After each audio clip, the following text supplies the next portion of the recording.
agak panas-panas sedikit. Oke, kita ke sebelah sini. Kalau ingin mendokumentasi, ini lokasi kita yang keempat, dan ini mewakili oviolit ya. Tadi kita bicara kerak samudra, jadi mewakili oviolit. Bagian atas, bagian bawah, bagian bawah. Nah, ini blok juga keberadaannya, yang kemudian kita sering sebut kalau kita bicara melas, berarti blok in Patrick.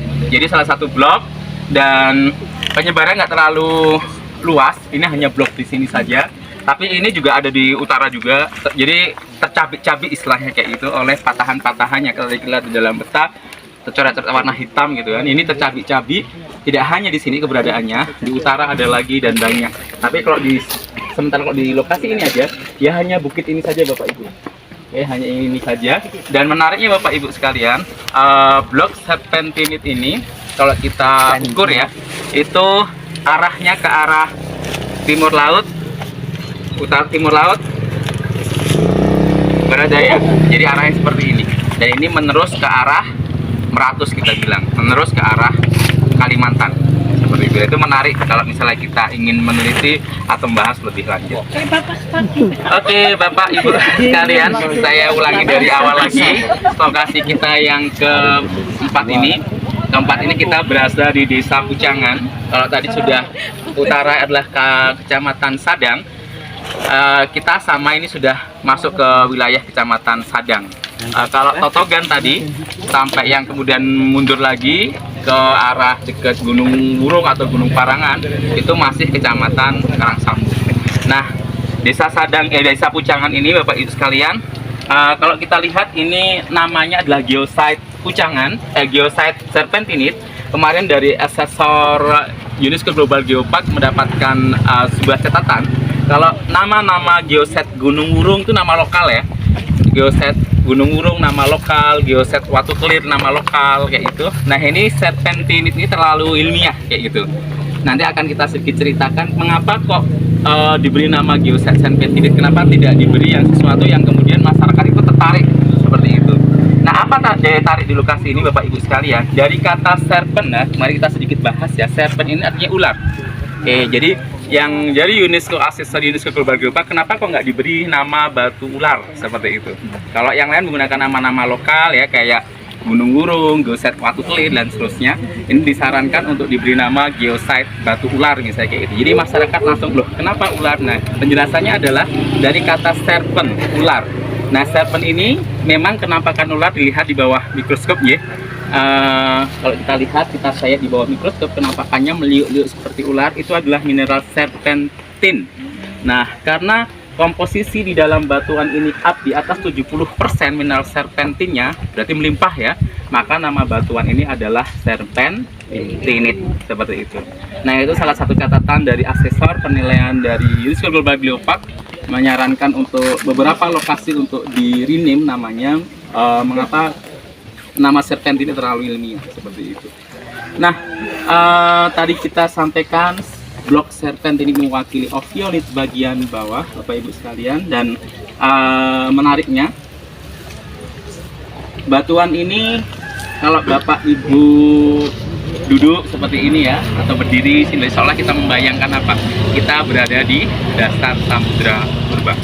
Ya, jadi basement dasar samudra purba, maka dibilang sebagai fosil atau dasar samudra purba, ya ini batuan ini mewakili. Ini yang paling bawah. Kalau tadi adalah kerak samudra bagian atas, ya masih kurang bawah lagi gitu istilahnya ya. Ini adalah kita seolah kalau kita beranjak berdiri di atas batuan ini, dan kita seolah berdiri atau berada di batuan dasar samudra. Saya kedengeran. Tak. Cek. Oke, Bapak Ibu semuanya, tadi setelah dijelaskan secara geologi oleh Pak Eko, kemudian apa sih pemanfaatan dari batu ini, meskipun sekarang sudah harus dikonservasi gitu ya untuk pendidikan, tapi pemanfaatannya untuk apa gitu? Batuan basement dari dasar laut ini merupakan salah satu batuan yang digunakan untuk sebagai asbestos. asbes untuk sebagai atap Atap. rumah. Selain itu juga ternyata batuan ini digunakan untuk sebagai talak, sebagai bedak, bahan baku bedak, karena ada mineral talaknya. Coba Bapak Ibu coba praktekkan. Kita coba batunya ini gosok-gosok gitu ya. Nanti akan keluar putih-putihnya. Oh, iya. Nah, keluar yang mirip dengan yang tercampur dengan mineral talak. Nah, ini ya, kalau orang zaman dulu mandinya pakai ini. Kalau dulu kan mandinya pakai batu ya. Nah, kalau mandi pakai batu ini pakai sampai putih.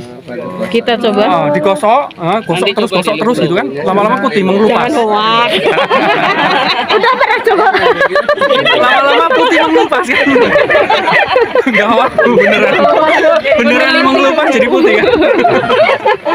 Nah, Harus dicoba. bawa nanti dicoba beneran ya. Nah, ya. Jadi memang ada kandungan talak di dalamnya yang dimanfaatkan untuk sebagai bedak.